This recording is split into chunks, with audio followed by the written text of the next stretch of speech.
আশরাফ ছিল প্রিয় নবী সাল্লাল্লাহু আলাইহি ওয়াসাল্লামের সময়কার এক পাপিষ্ঠ ইহুদি।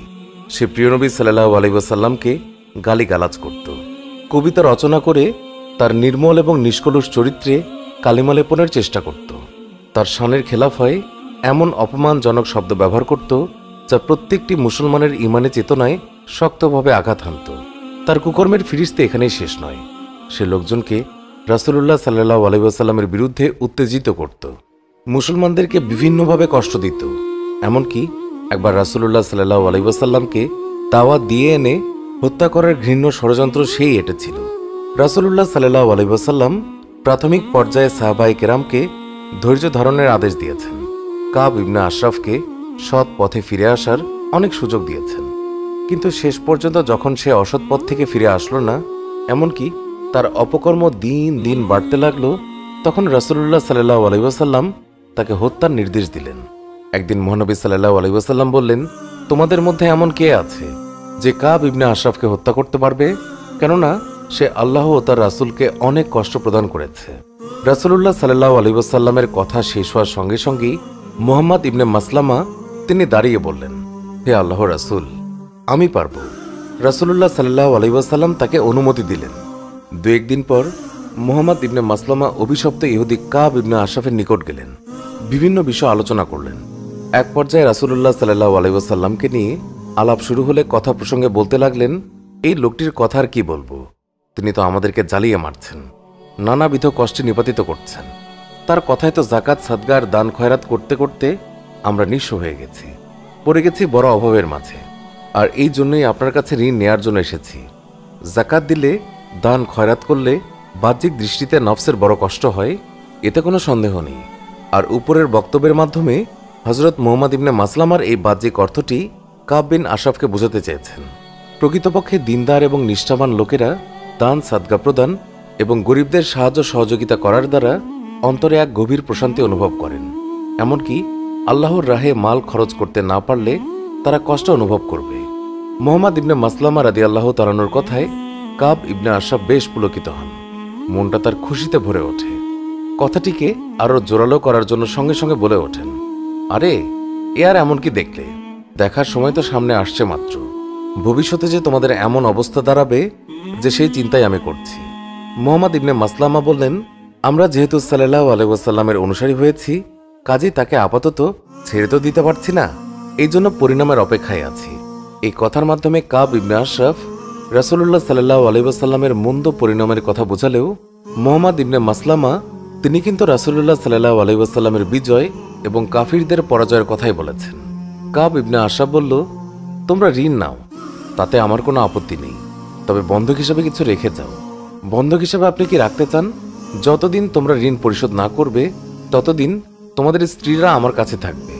এই লোকের অন্তর কতটা খারাপ আর অপরিচ্ছন্ন, এই কথাই তার প্রকৃষ্ট প্রমাণ। দু কারণে আমরা তা করতে পারছি না। একে তো এর দ্বারা আমাদের আত্মমর্যাদায় আঘাত লাগবে, দ্বিতীয়ত আপনি হলেন সুঠাম সুন্দর দেহের অধিকারী একজন নওজোয়ান, তাহলে তোমার ছেলেদেরকে বন্ধক রাখো, এও সম্ভব নয়। কারণ লোকজন আমাদের ছেলেদেরকে এই বলে আজীবন ধিক্কার দেবে যে তোমরা হলে ওইসব লোক যাদেরকে 2-3 সের আটার জন্য মানুষের নিকট বন্ধক রাখা হয়েছিল। তাহলে তুমি কি রাখতে চাও? হাতিয়ারের প্রয়োজন থাকা সত্ত্বেও আমরা আপনার কাছে সেগুলো বন্ধক রাখতে পারি। ঠিক আছে, রাত্রে অস্ত্রশস্ত্র নিয়ে এসো এবং ঋণ নিয়ে যেও। আচ্ছা, তাই হবে। ওয়াদা অনুযায়ী হযরত মুহাম্মদ ইবনে মাসলামা রাতের বেলা কয়েকজন সঙ্গী সহ কাব বিন আশরাফের বাড়িতে গেলেন। তারপর তাকে ডাক দিলে সে দুর্গ থেকে নিচে নামতে লাগলো। স্ত্রী বলল, এত রাত্রে কোথায় যাচ্ছ? কাব বলল, মুহাম্মদ ইবনে মাসলামা আর আমার দুধ শরিক ভাই আবু নায়লার নিকট যাচ্ছি। তুমি চিন্তা করো না, কিছুক্ষণের মাঝেই ফিরে আসব। আমি এই শব্দে রক্ত উদ্গীরণের আলামত অনুভব করছি। কাব বলল, কোনো শরীফ লোককে গভীর নিশীতে বর্ষা মারার জন্য যদি ডাকা হয় তবুও তার ডাকে সাড়া দেওয়া উচিত। এই কথা শুনে স্ত্রী কথা না বাড়িয়ে তিনি চুপ রইলেন।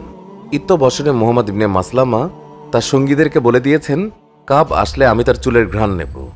যখন দেখবে আমি তার চুল দৃঢ় করে ধারণ করেছি তৎক্ষণাৎ তার মস্তক উড়িয়ে দেবে। একটু পর কাব ইবনে আশরাফ আসলো।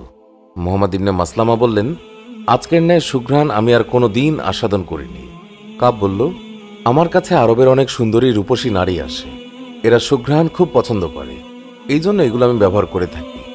মুহাম্মদ ইবনে মাসলামা তিনি বললেন, যদি কিছু মনে না করেন তবে আমাকে আপনার সুবাসিত মস্তক থেকে সুঘ্রাণ নেয়ার অনুমতি দিন।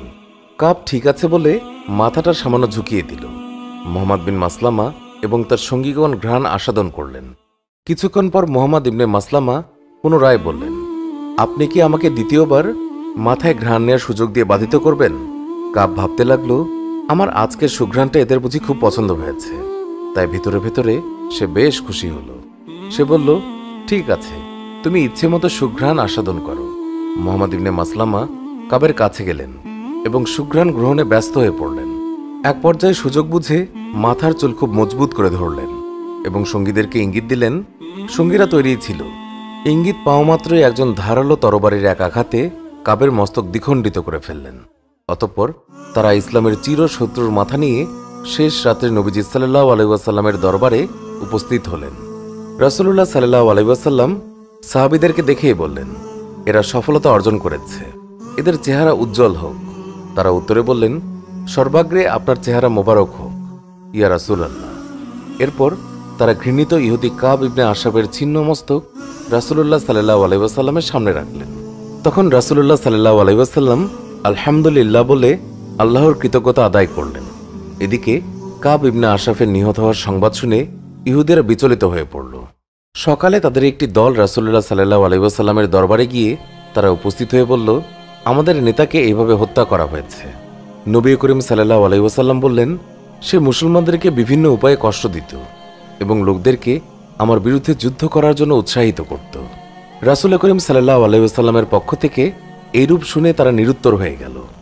জবাব দেওয়ার মতো কোনো কথাই খুঁজে পেল না। অতঃপর হুজুর সাল্লাল্লাহু আলাইহি ওয়াসাল্লাম ইহুদিদের কাছ থেকে অঙ্গীকার নিলেন, ভবিষ্যতে কখনো তারা এমন কাজ করবে না। কাব ইবনে আশরাফ মারা গেছে ঠিকই, কিন্তু সে রেখে গেছে তার দোসরদেরকে। ইহুদিরা মুসলমানদের গোড়ার শত্রু। মুসলমানদের বিরুদ্ধে এদের ষড়যন্ত্র এক মুহূর্তের জন্য বন্ধ হয়নি। রাসূলুল্লাহ সাল্লাল্লাহু আলাইহি ওয়াসাল্লাম তার যুগ থেকে শুরু করে বর্তমান কাল পর্যন্ত এদের নানাবিধ চক্রান্ত এবং ধ্বংসাত্মক কার্যকলাপ অব্যাহত গতিতে চলে আসছে। ইতিহাস পর্যালোচনা করলে দেখা যায়, ইসলাম বিদ্বেষী ইহুদিদের ষড়যন্ত্রের মুখে মহানবী সাল্লাল্লাহু আলাইহি ওয়াসাল্লাম হাল ছেড়ে বসে থাকেননি এবং নীরব নিঃসুপ থেকে তা হজম করেও নেননি, বরং তাদের প্রত্যেকটি ষড়যন্ত্রের বিরুদ্ধে যথাসময়ে কঠোর এবং যথোপযুক্ত ব্যবস্থা গ্রহণ করেছেন এবং তাদের সকল ষড়যন্ত্র এবং কুমতলবকে গুড়িয়ে দিয়েছেন এবং তাদেরকে প্রদান করেছেন সমুচিত শাস্তিও।